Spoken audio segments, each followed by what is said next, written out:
Gardening is undergoing a modern-day revival, a nature-based renaissance in our fast-paced world for those who are seeking a closer connection to their food and the soil from which it grows. But there's a person in southern Arizona who has been addressing this subject for decades. Local food, sustainability, and healthier eating habits have been personal passions all of his life, long before the current wave of attention. Oh my heavens, he's irreplaceable. I would say, he's green wisdom, gardening wisdom.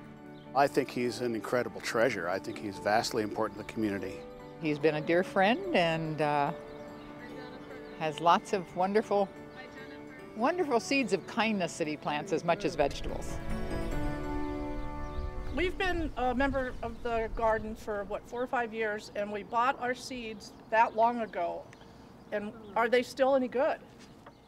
Well, I don't know. And you don't know either. Right. So you have to find out. George Brookbank is an admired horticulturist who has been sharing his love of plants and animals since he was a little boy, and he has had that opportunity on 3 different continents. Good luck. Born in England in 1925, Brookbank moved to East Africa after high school. For 11 years, he lived in what is now Tanzania, where he worked with local populations on growing crops and raising animals that could provide sustenance and cash.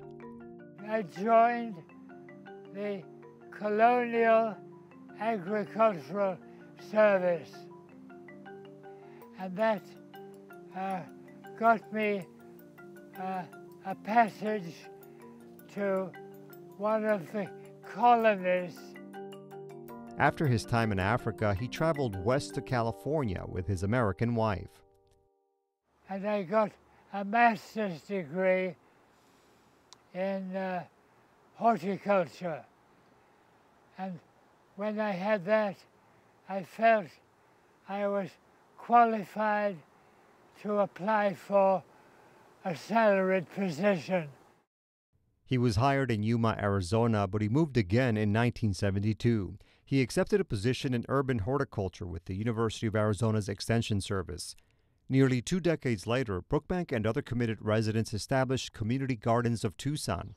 These urban plots provide a green oasis where participants can get close to nature and reap the fruits of their labor.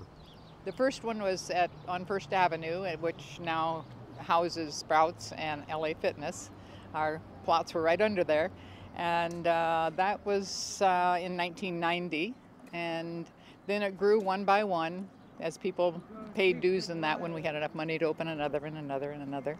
I would like to say that we formed a good partnership and we achieved our objective in helping people become more self-sufficient, growing food, and I feel good about that. Here is a nice little plant. It's unusual. It's a native plant, and it's drought tolerant. Throughout the years, Brookbank has kept a steady presence in southern Arizona. He has used the power of television and other media to educate and inspire, addressing topics in a friendly fashion for amateurs and experts alike. And that's where the papaya fruit sits. Papayas are male or female plants, and we don't have any males, unfortunately, so perhaps nothing will happen here. Brookbank is also the author of several books and many articles about gardening in the desert. He's an educator first, a good listener and a good teacher. Funny enough, I have a colleague that just moved here from Tennessee, and I was updating my address book, and I said, "What's your address?" He said, "Oh, it's on George Brookbank Drive in Vail." I said, "That name sounds awfully familiar." So I guess George is a little bit more of a celebrity than we really knew. I can remember having a garden when I was little, and my sisters had gardens. Every house we were in a garden. Always been involved in animals and gardening. Although he retired in the 1990s, George Brookbank continues to make the rounds, where he cultivates the gardening culture.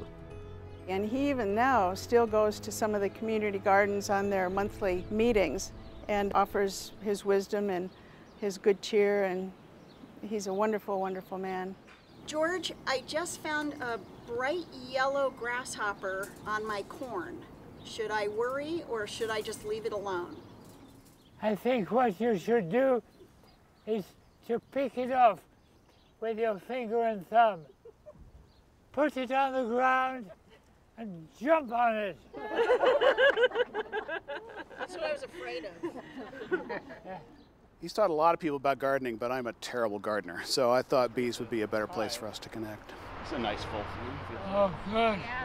That one looks really good. He is incredibly knowledgeable. He's probably the kindest person I know. He's a very generous man with his knowledge, and he'll give you the shirt off his back, actually. Wouldn't fit, but, you know, he would do it. Despite his many achievements and accolades, Brookbank remains humble and philosophical. He says he's been inspired by watching the rewarding interactions between nature and people.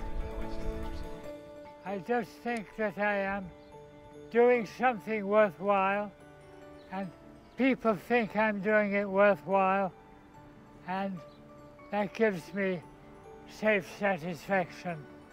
And I just like looking back on seeing the progress that I and they have done.